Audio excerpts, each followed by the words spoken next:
Everybody wants to know how income sharing works, and this video is designed to help you fully understand them.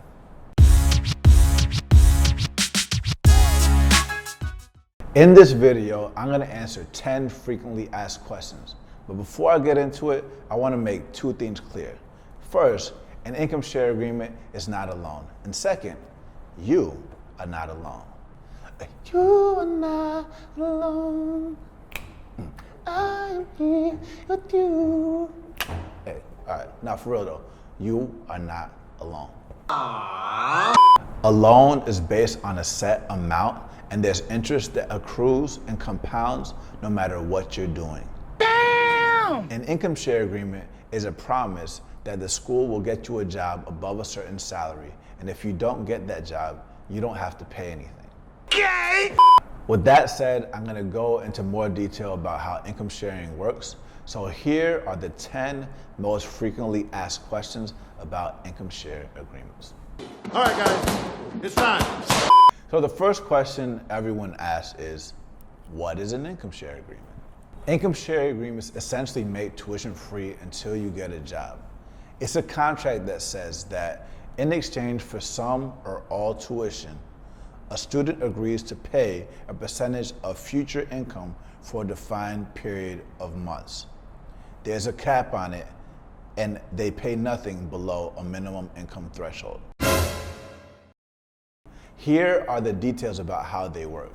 There's 4 pieces. There's the minimum income, there's a percentage, there's a cap, and there's a duration. So essentially, a school says, I promise I will get you a salary above this amount.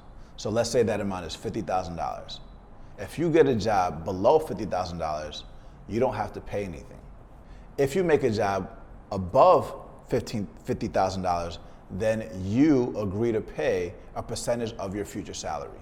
Usually that ranges between 15 to 17%, and usually for 2 years or 3 years, which is the duration piece, but it really depends on the school, and sometimes colleges are even longer, so you really need to read those terms. If you can read, then no one can pull the wool over your eyes. No one can enslave you if you are literate.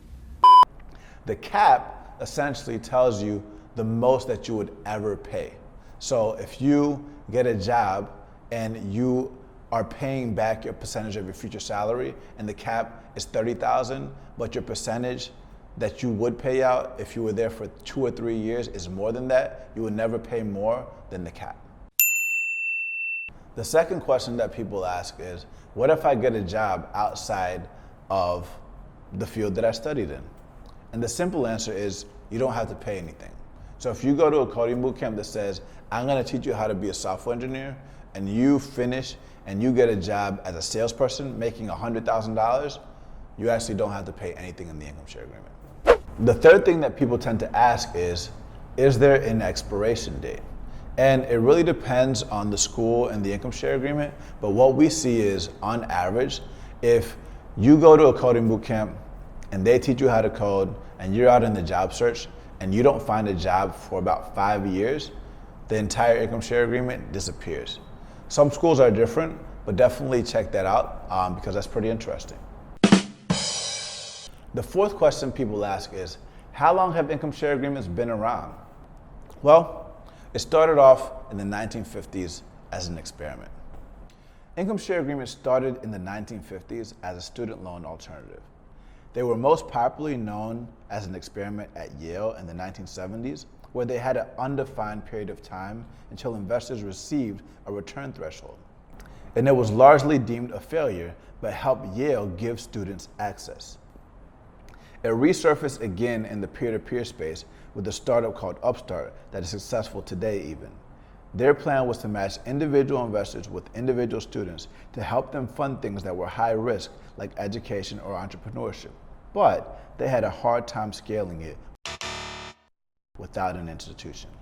The history of income share agreements starts again in 2013 through App Academy, Mate School, Hobarton School, Lambda School, and now other institutions like Purdue University is becoming dominant for coding bootcamps and becoming mainstream for colleges. What's the difference between an income share agreement and a student loan? Student loans have principal and interest, and you're keeping score of the time value of money. You know how much it's going to be, and that's a relative advantage. And your payment can be known ahead of time, but you pay until it's paid off regardless of what happens. Income share agreements are different. I'm different, yeah, I'm different. There's a risk share. Whoever gave that student an income share agreement never gets paid unless the student has some kind of positive outcome, like making over a minimum income threshold.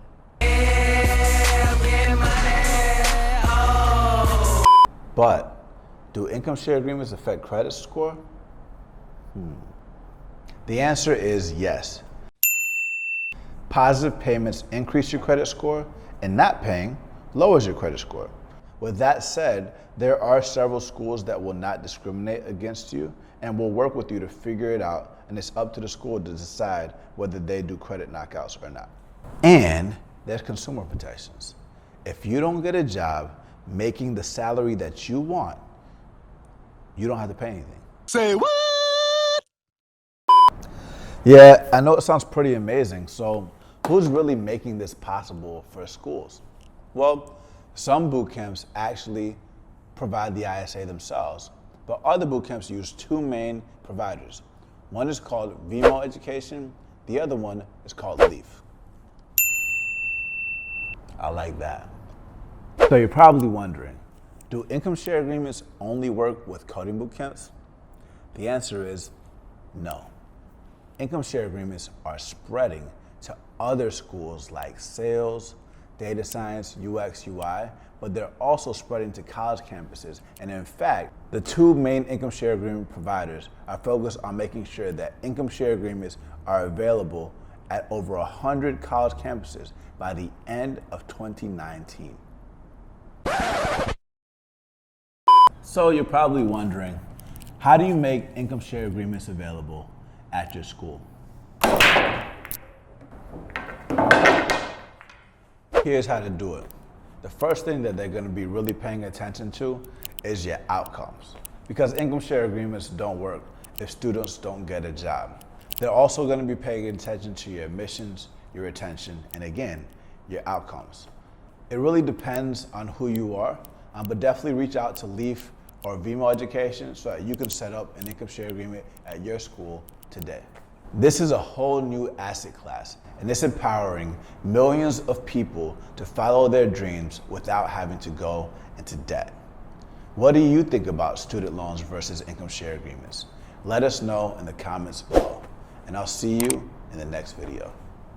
You are not alone. I'm here with you. Going my way. I need to learn how to dance for real. We need to take dance class. Okay, then. Join up your busy body, busy tonight. Focus.